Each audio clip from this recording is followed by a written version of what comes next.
नमस्कार, मैं हूं अंकुर और आप देख रहे हैं सत्यहिंदी.com। एक नजर अब तक की सुर्खियों पर। आरोप है कि एबीवीपी और वीएचपी के कार्यकर्ता आज पूर्वांचल शाहजहांपुर जिले के अकोदिया क्षेत्र में स्थित अल्फोंसा हायर सेकेंडरी स्कूल पहुंचे। कार्यकर्ताओं ने स्कूल पहुंचकर प्रबंधन को न केवल जमकर आड़े हाथों लिया, बल्कि बच्चों को परिसर में इकट्ठा करके कई विद्यार्थियों के माथे पर तिलक लगाए। प्रांगण में प्रार्थना स्थल पर सबको बिठाकर हनुमान चालीसा का पाठ करवाया और जय जय श्री राम के नारे लगवाए। घटनाक्रम के दौरान स्कूल के टीचर और प्रबंधन के लोग हाथ बांधे एवं डरे सहमे एक तरफ खड़े होकर पूरा माजरा देखते रहे। प्रदर्शनकारियों का आरोप है कि स्कूल प्रबंधन हिंदू धर्मावलंबी विद्यार्थियों को उनके धर्म का पालन करने से रोकता है, यीशु को मानने का दबाव बनाया जाता है। शुक्रवार को स्कूल परिसर में हुई एक कथित घटना का उल्लेख भी प्रदर्शनकारियों ने किया और सवाल जवाब किए। पूछा गया कि शुक्रवार को दो विद्यार्थी तिलक लगाकर स्कूल पहुंचे तो टीचरों ने तिलक मिटाकर आने के बाद ही स्कूल प्रांगण में प्रवेश की बात क्यों की। तिलक मिटाने को छात्र तैयार नहीं हुए तो टीचरों ने जबरन तिलक क्यों मिटाए। बता दें, शुक्रवार को विद्यार्थियों ने घर पहुंचकर पूरी बात परिजनों को बताई थी।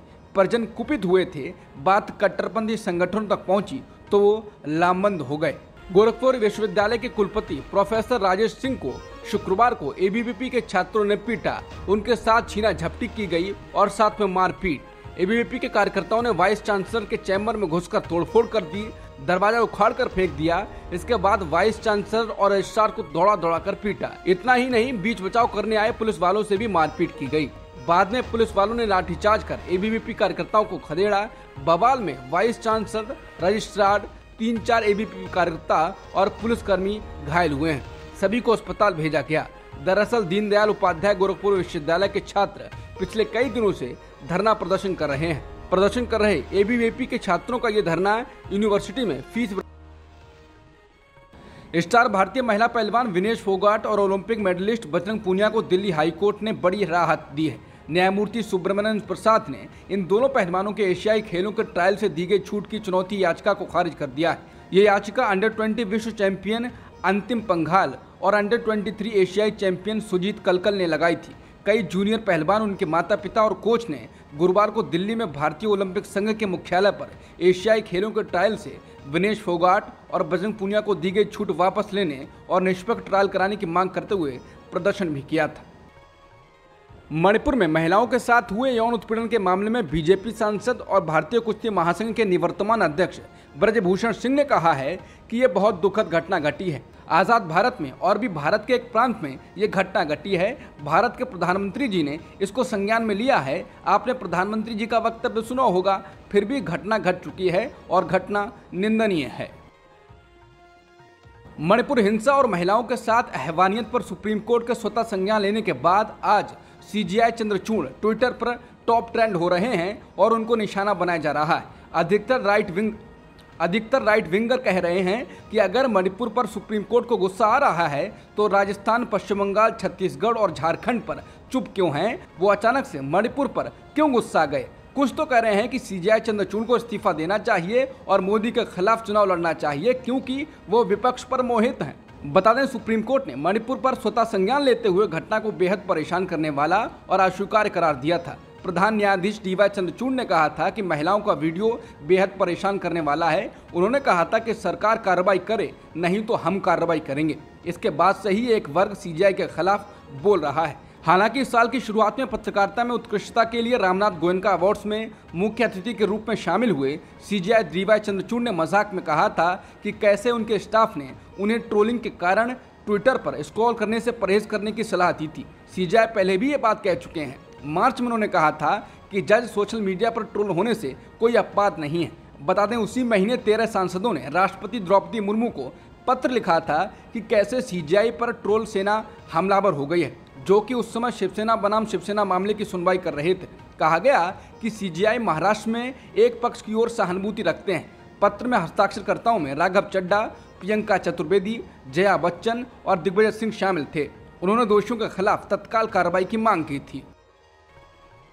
पुलिस ने वायरल वीडियो के संबंध में एक और आरोपी को गिरफ्तार किया है, जिसे मणिपुर में 2 महिलाओं को नग्न अवस्था में घुमाने और भीड़ द्वारा उनका यौन उत्पीड़न करते हुए दिखाया गया है।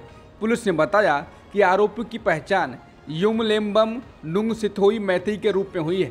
पुलिस ने अब तक 5 आरोपियों को गिरफ्तार कर लिया है। मणिपुर के कांगपोकपी में 2 महिलाओं को नग्न घुमाने और उनके साथ छेड़छाड़ करने का एक वीडियो बुधवार को सामने आया था और उससे बड़े पैमाने पर आक्रोश फैल गया।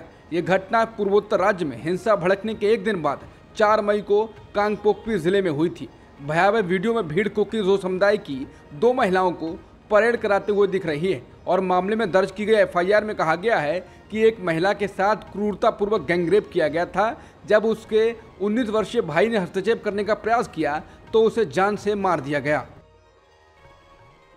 2 मणिपुरी महिलाओं को निर्वस्त्र कर घुमाने की घटना के संबंध में पुलिस शिकायत दर्ज होने से ठीक 2 दिन पहले उसी पुलिस स्टेशन में एक अन्य मामले में एक और 0 एफआईआर दर्ज की गई थी।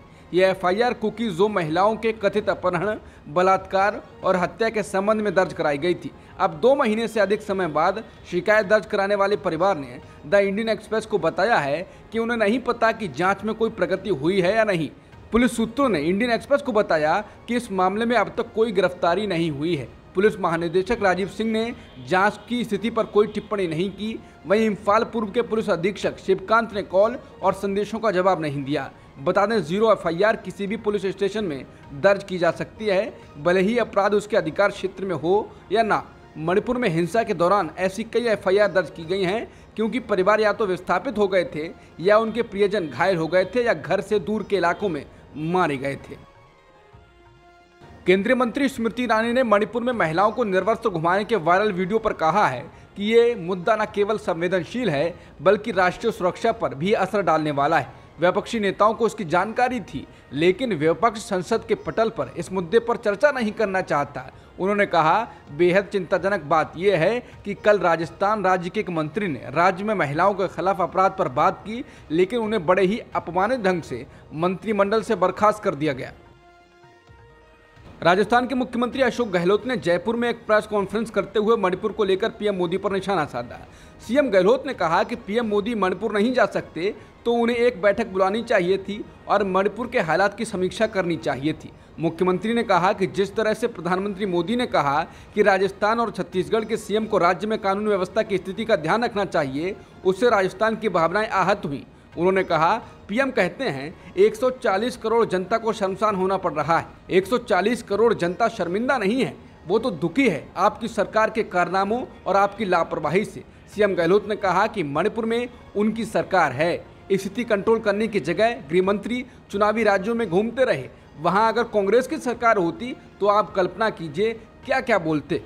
उन्होंने सीधा पीएम पर निशाना साधते हुए आगे कहा, 77 दिन हो गए आपने एक शब्द नहीं कहा, एक राज्य में आग लग रही हो और आप कुछ नहीं कर रहे हैं, लेकिन जैसे ही सुप्रीम कोर्ट ने आदेश दिया फिर पीएम बोले। मणिपुर के इम्फाल में महिला प्रदर्शनकारियों द्वारा घारी इलाके में एक मुख्य सड़क के दोनों किनारों को जाम करने की ताजा हिंसा की सूचना मिली है। विरोध प्रदर्शन के दौरान महिला प्रदर्शनकारियों ने टायर जलाए, जिसके बाद पुलिस को कार्रवाई करनी पड़ी। न्यूज एजेंसी पीटीआई ने खबर देते हुए घटना के वीडियो जारी किए हैं। प्रदर्शनकारियों को शांत कराने के लिए मणिपुर सशस्त्र पुलिस, सेना और तुरंत कार्रवाई बटालियन मौके पर पहुंची। सुरक्षा बलों ने आग बुझाई और स्थिति को नियंत्रित किया। प्रदर्शनकारियों पर काबू पाने के लिए कई इलाकों में फ्लैग मार्च किया गया। द हिंदू अखबार की एक रिपोर्ट के मुताबिक मणिपुर के थौबल जिले में 3 महिलाओं के कपड़े उतारकर उन्हें नग्न घुमाने की घटना के 2 दिन बाद 6 मई को इम्फाल पूर्व में एक 45 वर्षीय महिला को निर्वस्त्र कर आग लगा दी गई। महिला के जले हुए शरीर की एक तस्वीर अब सोशल मीडिया पर सामने आई है। ये घटनाएं 3 मई को राज्य में जातीय हिंसा भड़कने के बाद से महिलाओं के खिलाफ किए गए लगातार अपराधों में से एक है। थौबल घटना का वीडियो इस सप्ताह वायरल हुआ था। राज्य में मई से ही इंटरनेट बैन कर दिया गया था। इस वजह से वहां के दिल दहलाने वाले वीडियो अब धीरे धीरे सामने आ रहे हैं। पुलिस ने अब 4 आरोपियों को गिरफ्तार किया है। कांगपोकपी में दर्ज एक अन्य 0 एफआईआर के अनुसार 4 मई को इम्फाल पूर्व में 2 महिलाओं के साथ रेप किया गया, उन्हें प्रताड़ित किया गया और उनकी हत्या कर दी गई। मणिपुर में शर्मनाक यौन हिंसा के शिकार में 2 महिलाओं के वीडियो बुधवार को सामने आने के बाद सारा देश गम और गुस्से में है। इस घटना की हर तरफ निंदा हो रही है। इस जघन्य कांड की चर्चा सड़क से लेकर संसद तक में हो रही है। इस घटना के बाद पीड़ित महिलाएं और उनका परिवार सदमे में है। आरोपियों ने 21 वर्षीय एक महिला के साथ गैंगरेप करने से पहले उसके पिता और 9 वर्ष के छोटे भाई को उसके सामने ही मार डाला था। अब उस पीड़िता की मां ने एनडीटीवी से एक बातचीत में कहा है कि वो और उनके परिवार का अब अपने गांव लौटने की कोई संभावना नहीं है। उन्होंने कहा है कि नहीं, हम वापस नहीं जा सकते हैं, मैं वापस नहीं जाना चाहती। हमारे घर जला दिए गए हैं, हमारे खेत बर्बाद हो गए हैं, मैं वापस क्यों जाऊंगी? मेरा गांव जल गया है। अब मुझे नहीं पता कि मेरा और मेरे परिवार का भविष्य क्या होगा। पीड़िता की मां इस घटना के बाद इतने गहरे सदमे में है कि इस बातचीत में वो कुछ मिनट से ज्यादा बोल नहीं पाई। इस छोटी सी बातचीत में उन्होंने आरोप लगाया कि हिंसा को रोकने या लोगों की सुरक्षा के लिए मणिपुर सरकार ने पर्याप्त कदम नहीं उठाए। उत्तराखंड के उत्तरकाशी जिले के पुरोला में शुक्रवार देर रात बादल फटा है। इसके कारण इलाके में घरों, दुकानों और सड़कों को भारी नुकसान पहुंचने की खबर है। हालांकि राहत की बात यह है कि किसी के जान जाने की कोई सूचना नहीं है। मीडिया रिपोर्ट के मुताबिक स्थानीय प्रशासन ने बताया है कि बादल फटने की इस घटना में कई घर, वाहन और सड़कें क्षतिग्रस्त हो गई। प्रशासन इसके कारण हुए नुकसान का आकलन करने की कोशिश कर रहा है। भारी बारिश को देखते हुए उत्तरकाशी के जिला मजिस्ट्रेट शनिवार से स्कूलों को बंद करने का आदेश दिया है। काफी ज्यादा बारिश होने के कारण उत्तरकाशी में प्रमुख नदियां उफान पर हैं। जिले की सड़कें भी पहाड़ों का मलबा गिरने से अवरुद्ध हैं। प्रधानमंत्री मोदी ने वीडियो कॉन्फ्रेंसिंग के जरिए 70,000 से ज्यादा नौजवानों को ज्वाइनिंग सेंटर लेटर सौंपे। रोजगार मेले के तहत पीएम मोदी ने देश में 20 से भी ज्यादा राज्यों में 44 जगहों को मौजूद लोगों को संबोधित किया। इस मौके पर पीएम मोदी ने कहा कि आज़ादी के अमृत महोत्सव में जब देश विकसित होने के लक्ष्य पर काम कर रहा है, आपका सरकारी नौकरी में आना बहुत बड़ा अवसर है। ये आपके परिश्रम का नतीजा है। कांग्रेस ने पीएम मोदी की ओर से वीडियो कॉन्फ्रेंसिंग के जरिए नए भर्ती होने वाले 70,000 लोगों को नियुक्ति पत्र दिए जाने पर तंज कसा है। कांग्रेस अध्यक्ष मल्लिकार्जुन खड़गे ने कहा कि देश में 3 साल में हजारों छोटे उद्योग बंद हो गए, सरकारी विभागों में भी हजारों पद खाली हैं, लेकिन प्रधानमंत्री नियुक्ति पत्र बांटने का नाटक कर रहे हैं। खड़गे ने ट्वीट कर कहा, देश में 3 सालों में ही करीब 20,000 एमएसएमई उद्योग ठप हुए। अकेले सरकारी महकमों में ही 30 लाख पद खाली हैं। पर इवेंट जीवी मोदी सरकार के मुखिया मोदी जी किश्तों में भर्ती पत्र बांटकर ऐसा जता रहे हैं कि मानो उन्होंने 2 करोड़ नौकरियां प्रतिवर्ष देने का भाजपाई वादा पूरा कर दिया हो। अरे भाई, वो तो सरकार के स्वीकृत पद हैं, वो तो कब के भरे जाने चाहिए थे। अमेरिका के पूर्व राष्ट्रपति डोनाल्ड ट्रंप की मुश्किलें अब बढ़ने लगी हैं। गोपनीय दस्तावेजों के कथित दुरुपयोग के मामले में उनके खिलाफ 20 मई 2024 में मुकदमा चलाया जाएगा। ट्रंप पर उनके फ्लोरिडा स्थित घर में संवेदनशील फाइलों को रखने के गंभीर आरोप हैं।